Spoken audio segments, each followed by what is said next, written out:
forgot to shut that off. Oh well. Worst case scenario, I'll just trim it. If it actually said any dialogue. I don't know if it did.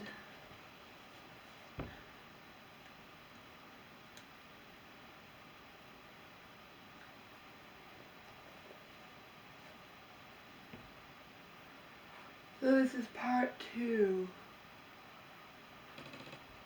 Part 2. We'll go even deeper.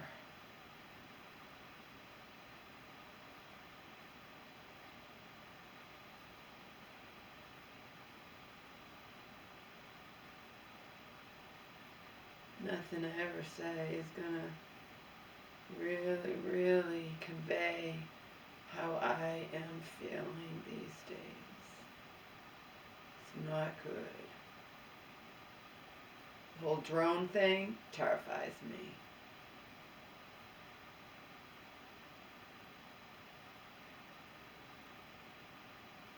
Whatever it is or isn't or might be, or it all adds up to too much weird shit these days that wasn't the case, you know.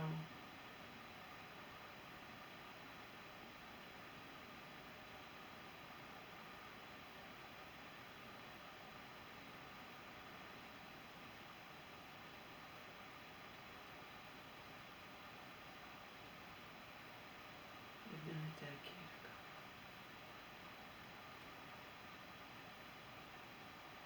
Wasn't the case.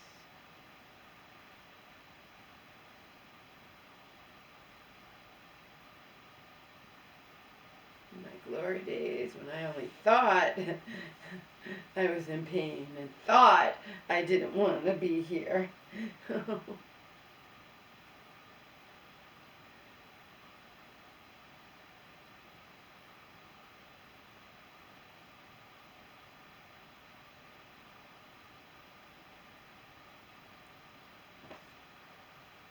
I was watching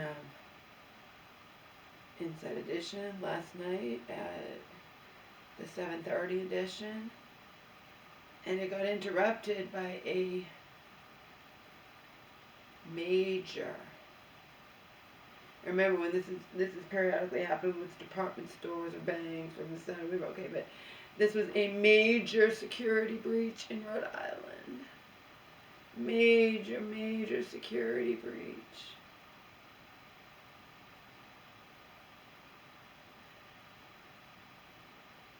Like, serious enough to interrupt regularly scheduled programming.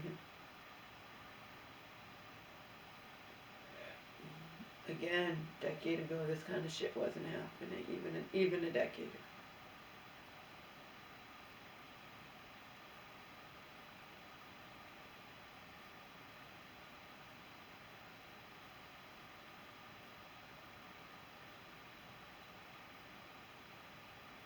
As for the drone thing, you're just going to continue letting them just do that more and more and expanding outward in the country and the world. I mean,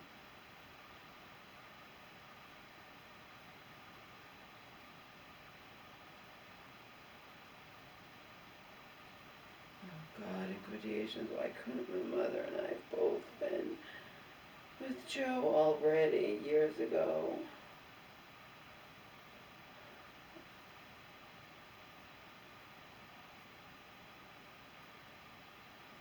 Why am I being forced to be all the fuck alone? Faced with all of this with no...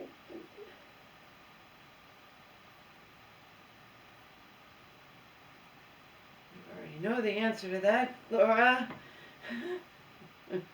Because your entire joke of an existence was leading up till right this moment.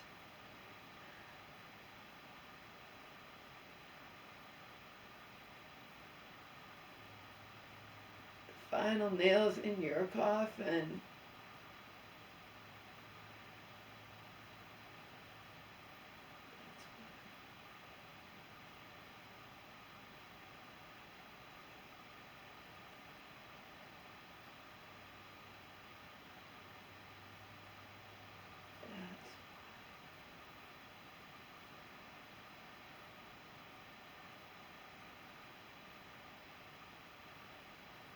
demise wasn't going to be complete unless from every fucking imaginable direction your life was unbearable. Especially from the inner direction.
This woman was holding her little girl's hand, I guess little, like 2 years old or something, and somehow the little girl slipped out of the woman's grasp, ran into traffic, and hit by a truck. Not the truck's fault. Certainly not the child's fault. The child doesn't know any better. And as for the anguished mother, all I have to say is stuff like that rarely happens. Like, we all survived, me and anybody, we all survived. Our parents didn't, we didn't slip out of their grasp and run into traffic and nearly get killed, and possibly the little girls died. I don't know. She was in critical condition. I mean, truck versus little girl, I mean...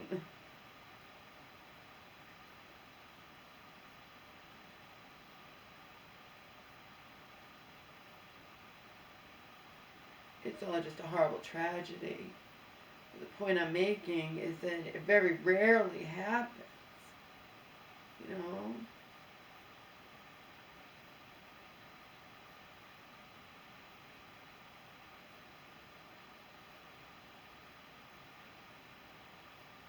I think it's kind of a cautionary tale. You've got to hold on to little kids tightly.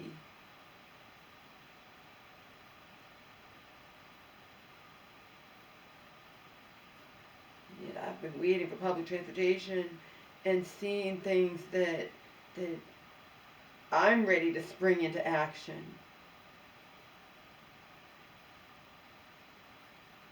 I saw a couple of not young, but I mean in the 20s probably, but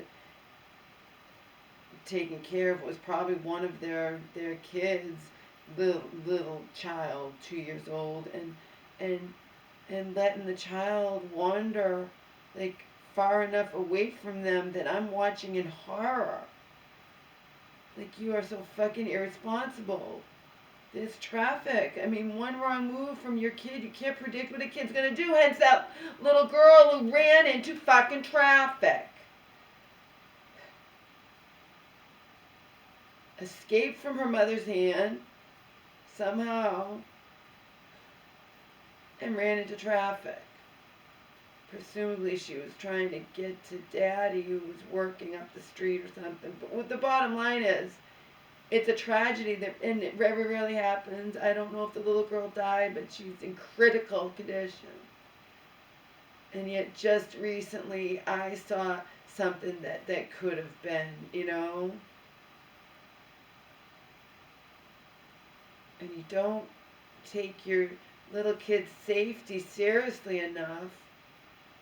A little kid of 2 years old should never even be wandering away from his or her parents. And yet I saw it. And I watched in horror.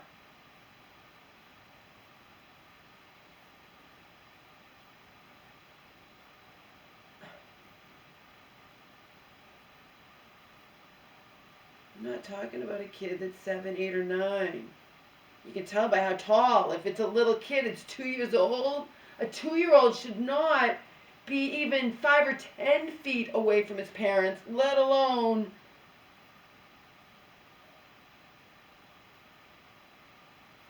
50, maybe not. I'm trying to think. It was a good more than 50 feet.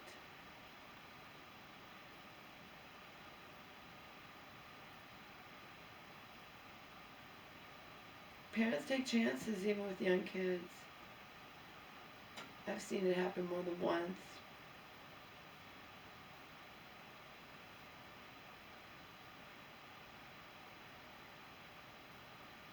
And since I never had kids, people with kids might just want to say, well, you don't understand.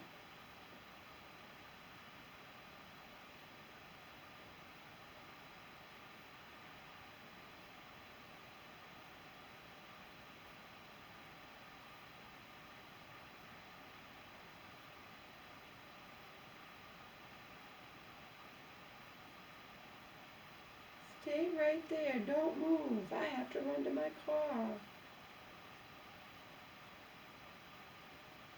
It makes you think you're a little kid who's at least not 2 years old, based on the height, but is young enough, though, that you shouldn't leave that child alone for even a second to go do something. But again, parents do and will. I've seen it. Seen it. And then if a tragedy happens, it's like, well, I didn't know.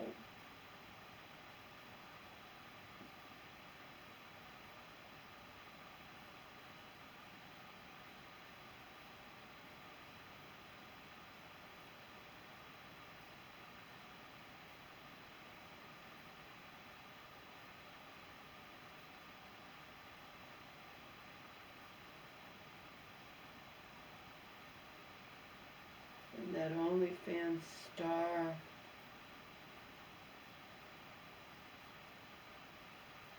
sleeps with 100 guys in a day, in a certain amount of hours, whatever, less than a day. And then cries about it.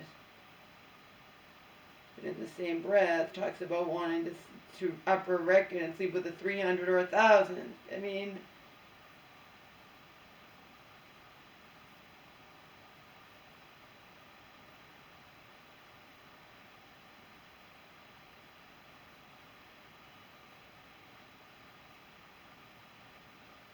all this stuff and then some. I tell Joan that, yeah, it's a downward spiral. I know, and I was supposed to be with you. My mother and I was supposed to be with you, Joe.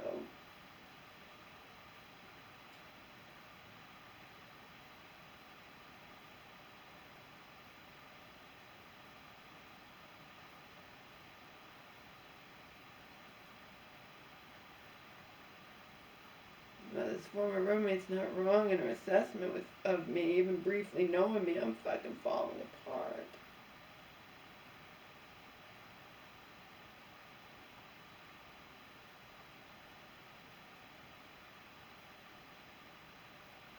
And to make matters far, far worse,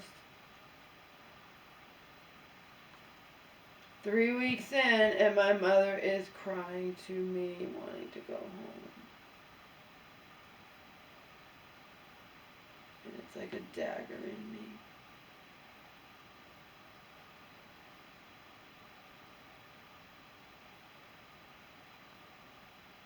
It's a dagger in me. There's nothing I can do.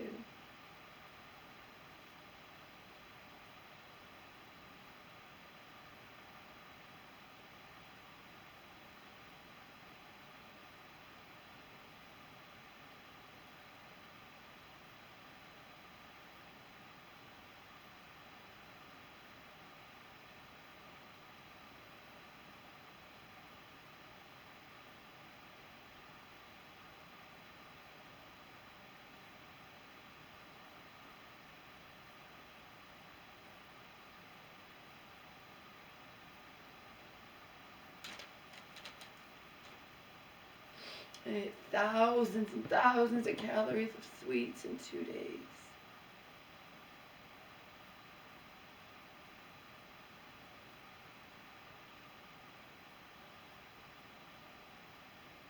The first day when I tried to go to sleep, and I would have been able to sleep for several hours, and I just didn't.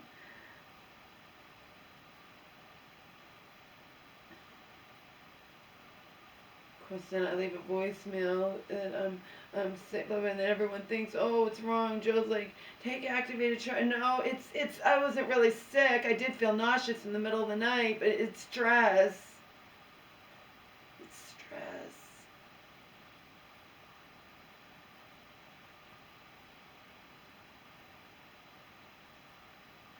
It wasn't lying. I just the dread. I have to psych myself up when I'm going to visit my mother. Okay? It's a bitch and a fucking half, to put it lightly.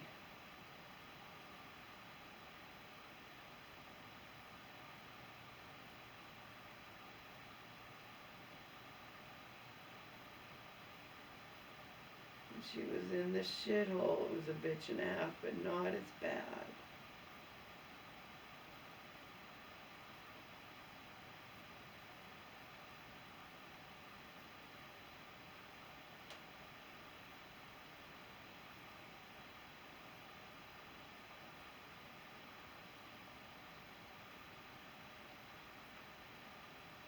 Anyhow, so when I didn't go, and then I slept till like 11, and then I got the phone call that there's no reschedule, and I had to do the meeting with the therapist and the management and the nurse, this, that, whoever it is, whoever runs the floor, the therapist, can have the meeting, or they'll just it won't, have to talk to me, find time when I come there, which won't be the same as having a meeting with everyone together. I'm like, all right, you can call me, we'll do the meeting. And then I had a couple of hours to spare, so I decided to walk to the store.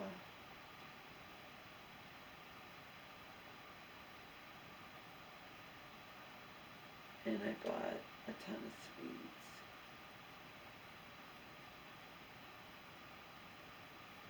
Trying to fill the void. Unfillable void, emptiness inside.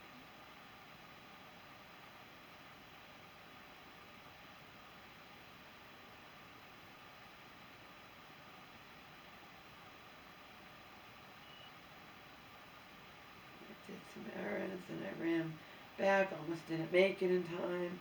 And then, as I told you in video 1, I still had to go back out and go to the library and to the post office. Okay, I had to go and write that thing that I'd written at home here.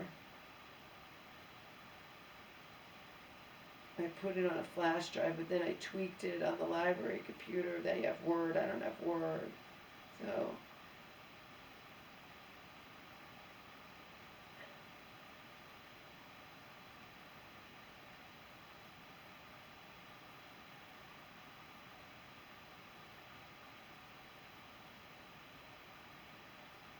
and then I ultimately printed it out, got it all sent out certified. Pretty much for nothing, except it made me feel better to do it.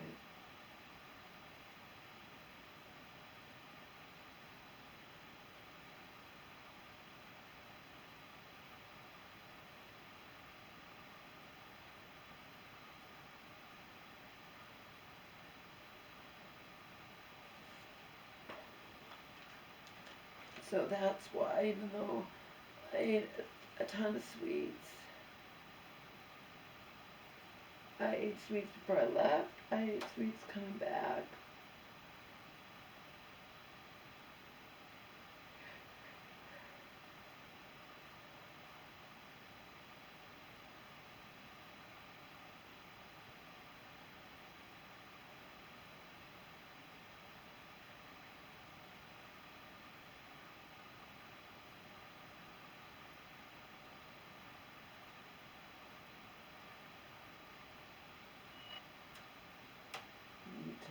Major sweets.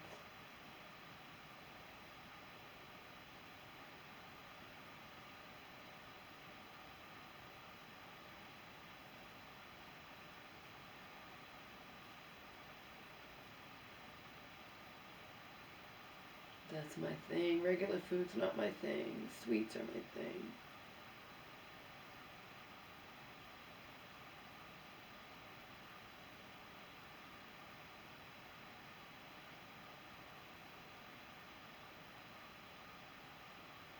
They've also done a lot of studies on the bad bacteria in your body, that it can actually,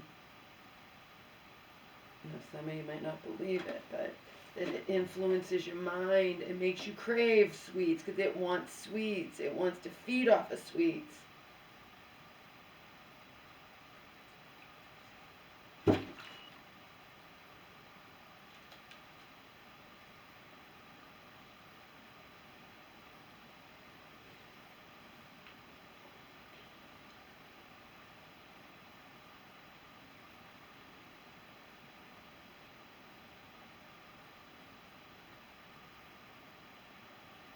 So the first day was bad.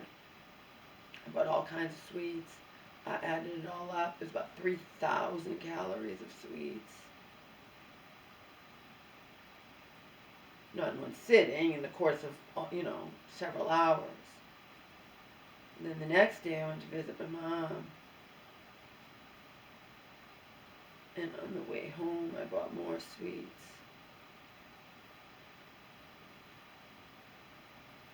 I also brought her one of those little cheap, pie things.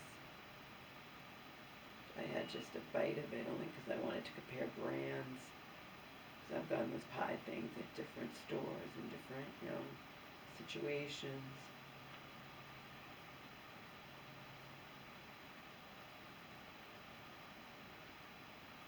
I bought a pint of Talani gelato 2 days in a row.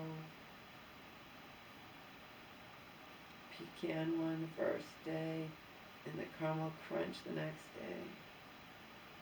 There's 1,000 calories in one fell swoop. 1,000 delicious calories, but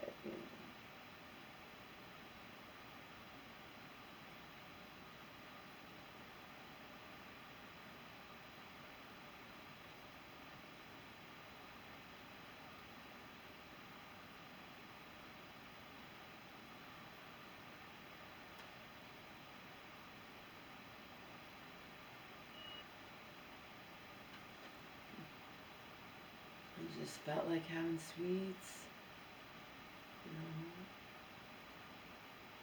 I didn't get sick from having the sweets. Like I said, when I wasn't sick, I have to say I'm sick because, I did feel nauseous, but again, stress.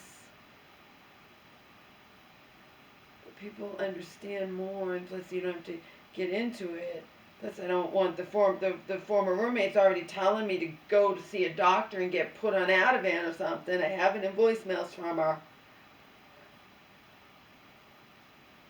Again, someone I just met a couple weeks beforehand, trying to give me advice that I'm going to have a breakdown. And she has it in a voicemail. You are going to, it's not like you might, you're going to have a breakdown. Trust me. Get your butt to the doctor.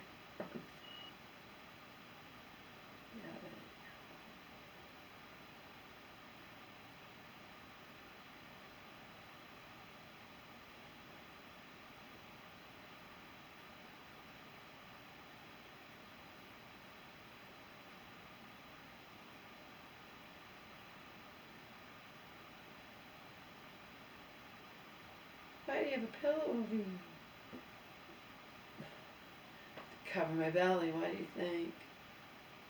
I just told you I ate thousands of calories of sweets in 2 days. Still not going to do as much damage. I read a long time ago when I was, like decades ago when I was in my 20s, something about Thanksgiving dinner, and then like the average Thanksgiving dinner is, that people eat, the whole Thanksgiving dinner, and then you have dessert too. You have like, if you're anything like I used to be with Thanksgiving, but I don't get that. Yeah, but you eat, you gorge yourself until you're totally full, and then you also have dessert galore and whatever. And then I think it was like the average Thanksgiving dinner is like 10,000. I don't know if that's true, but I remember it saying like that's 2.5 pounds of fat, so that would have to be 7, you know. So it's 8,000, whatever it was, I forget. 3,500 calories is a pound. I'll never forget that.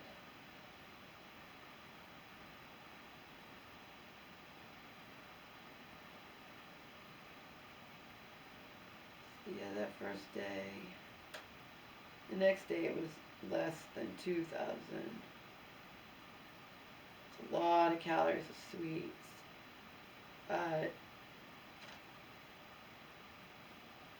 Could have been drinking. Drinking doesn't stop me from having the sweets. Remember when I used to drink, I'd get the sweets too. It'd just be on top of the booze, having the sweets.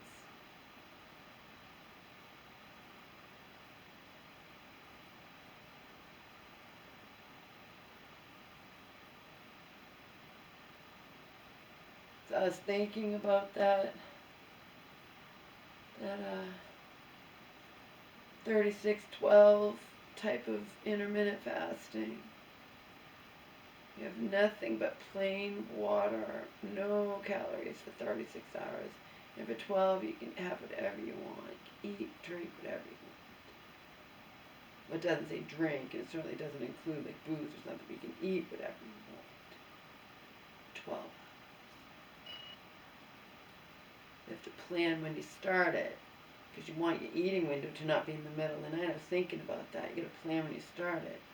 So if I were going to do it now, you'd say I started at 10 p.m., even though I was going to start at 8 p.m. But and if I went from 10 to 10 tomorrow night, and then from 10 the next morning, Monday, that would be 36 hours.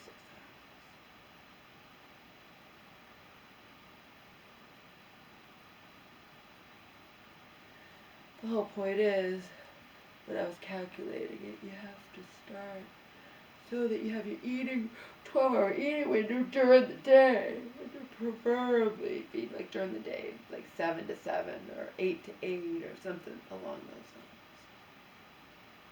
lines. 10's a little late, but I had made Purdue organic chicken tenders in the microwave. Of course, I smothered them in maple syrup, organic maple syrup.